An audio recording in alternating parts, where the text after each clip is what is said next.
Bonjour à tous, je suis Yann Gondran, bienvenue dans cette vidéo. Aujourd'hui on va parler de surmonter la résistance au changement. Je vais essayer de vous donner des techniques pour vous les managers et les leaders parce que c'est vrai que le monde rapide de l'entrepreneuriat, le changement c'est bien sûr la seule constante pour faire face à la résistance au sein de vos équipes. Et aujourd'hui nous allons essayer donc d'explorer des techniques qui ont été éprouvées pour gérer le changement et surtout transformer la résistance en opportunité car c'est bien là tout l'enjeu. Le but donc c'est de comprendre dans un premier temps qu'est-ce que la résistance au changement, pourquoi les gens résistent au changement. La première étape donc pour comprendre cela, il faut essayer d'imaginer que souvent cela vient de la peur de l'inconnu, la peur tout simplement de perte de contrôle ou encore ça peut aussi venir d'une mauvaise communication des managers ou des leaders envers leurs équipes.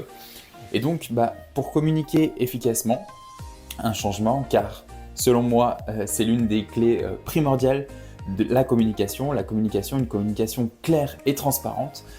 Communiquer donc les raisons du changement, comment il se déroulera et surtout quel impact il aura sur chaque membre de l'équipe est à mon sens ultra important.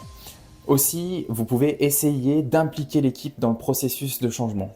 Encore une fois, c'est très important d'impliquer son équipe dans le processus de changement, ne pas être le seul à vouloir gérer tout ça, donner-leur la possibilité de partager leurs idées, mais surtout leurs préoccupations.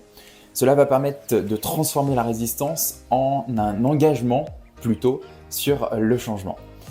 Essayez aussi de fournir le soutien nécessaire, c'est-à-dire qu'on va essayer d'offrir le soutien nécessaire, que ce soit à travers la formation, par exemple, ou encore des séances de coaching, ou simplement se rendre disponible. En tant que manager, c'est aussi notre rôle, disponible pour en discuter et assurer que personne ne se sente laissé pour compte. Enfin, je pense qu'il est très important de célébrer les victoires, de reconnaître et de célébrer même les petites victoires. Logiquement, ça devrait renforcer la confiance dans le processus de changement et surtout ça montre que le changement a un impact positif plutôt que négatif. Gérer le changement et la résistance, on sait en tant que manager que c'est pas facile, mais avec les bonnes techniques, on peut conduire son équipe vers de nouveaux objectifs et c'est bien sûr tout là l'enjeu. Essayez de vous rappeler que le changement, en tout cas c'est ma philosophie, c'est une opportunité pour la croissance de votre entreprise, mais c'est une opportunité de croissance pour vous, pour votre équipe aussi. Alors si vous avez aimé cette vidéo, n'oubliez pas de la liker, de vous abonner aussi à notre chaîne Intuitive Coaching et de partager vos expériences, c'est hyper important de pouvoir partager les différentes expériences des managers, des leaders en commentaire ci-dessous.